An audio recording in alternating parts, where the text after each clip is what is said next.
Hi, so please introduce yourself. Hello, my name is Nikolaos Kalfagiannis. I am an academic member of staff in the physics department at Nottingham University. We do some exciting research in laser processing of materials, and we are using this laser process for different applications. One is chemical conversion, so we initiate some chemical reactions via short pulse lasers. So we use some chemical precursors that they only react under higher temperature, but instead of using some kind of thermal normal effect, like in heating states, we are using UV lasers to anneal the material and actually initiate this kind of chemical reaction. The other way that we are using the laser processing is that we are manipulating metals in a way that they are forming metallic nanoparticles, and they create this plasmonic effect, which gives us some nice resonance in the desired wavelength, which we can then use as a platform for enabling plasmonic nanoparticles.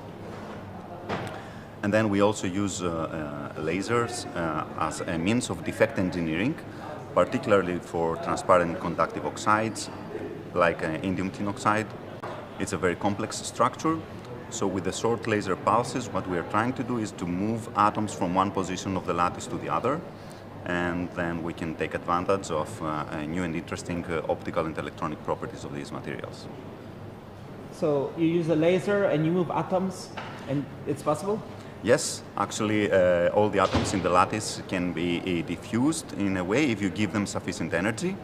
So what we are trying to do is to use this energy by means of optical irradiation, and then we allow for them to find a different position in the lattice and stay there.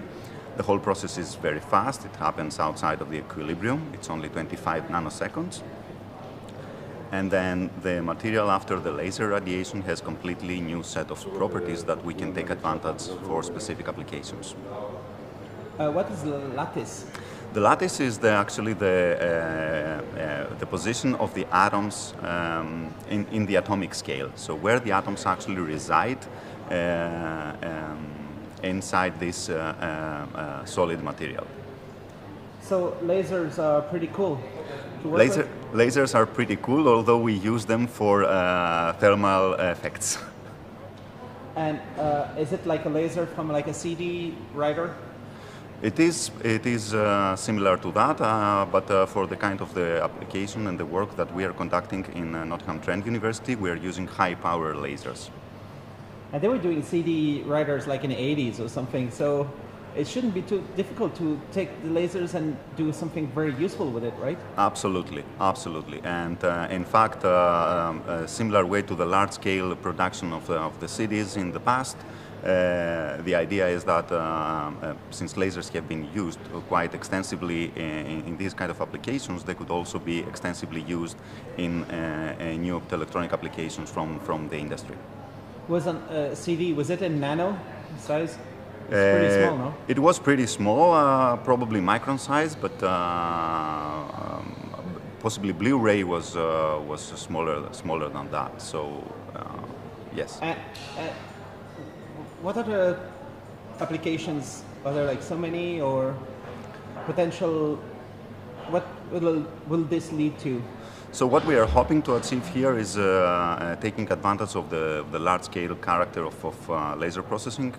In manufacturing, it's not only the fact that you can use a laser beam and scan around a large surface in a very fast manner.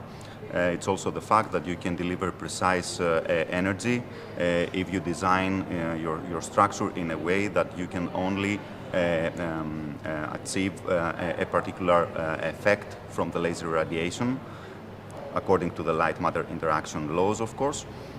So we are talking about a very high spatial resolution, but also that comes with a large-scale character.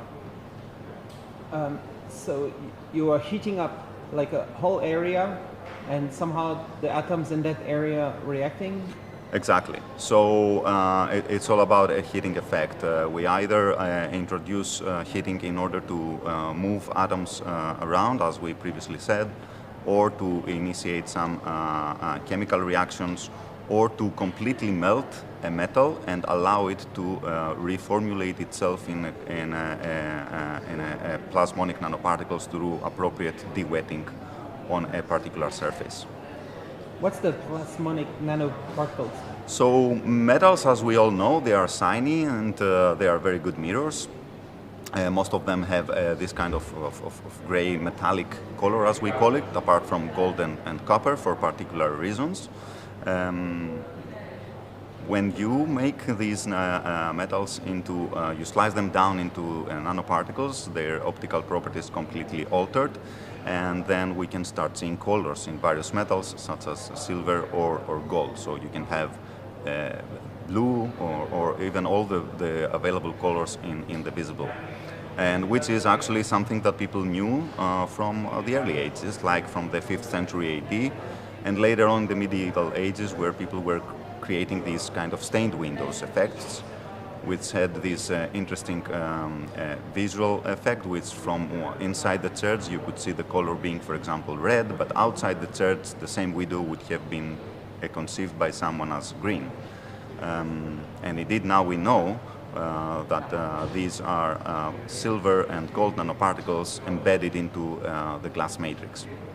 So similar to that effect, you can employ these kind of nanoparticles for more highly sophisticated applications rather than just simple aesthetics, which are indeed very important, but you can also use them as people are using it lately to raise the temperature locally. For example, gold nanoparticles are being used for treating cancer, for example. The doctors and the medical staff know that the cancerous cells are more vulnerable to higher temperatures around the normal cells.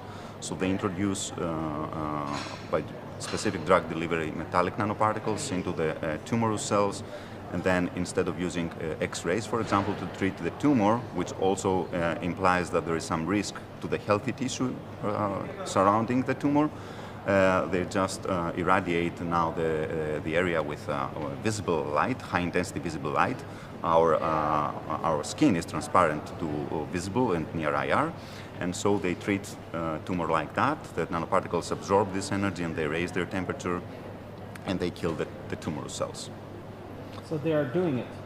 Yes, actually in the United States there's a group from Professor Hallas that actually have moved maybe a couple of years ago into clinical trials of these efforts. To be great in a nanotechnology field, do you have to be a great chemist, or what are the skills? I think that the modern idea of is interdisciplinarity in nanotechnology. Individuals cannot achieve and make progress and breakthroughs on their own.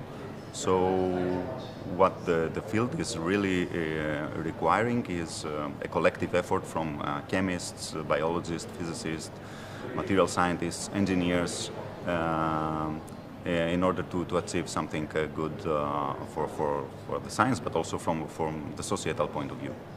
So it sounds like the humans have been doing nanotechnologies for centuries, but now there's a huge optimism, do you think, in terms of what you're seeing here at the show and what can happen soon in the near future?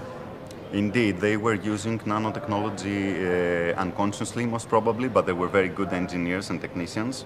But even with within the framework of the conference that we are now here in Thessaloniki, in the nanotechnology event, we see from the different workshops how people have progressed into various fields, from organic electronics, from new materials, for biomedical applications, the artificial intelligence as well, which is something very new and very promising that will also help shaping our minds for the future.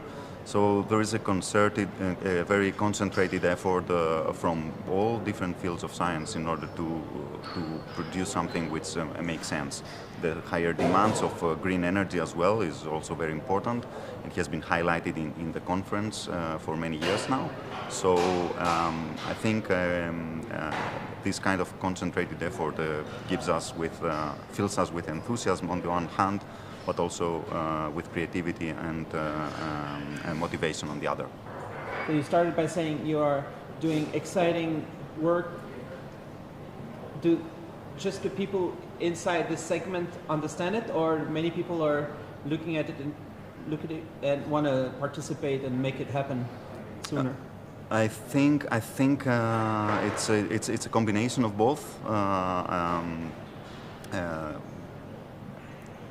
The laser application in the semiconductor industry, for example, is taking place since the 1970s. But there are still plenty of room to employ lasers into different aspects of science, and this is what we are trying actually to do in our lab.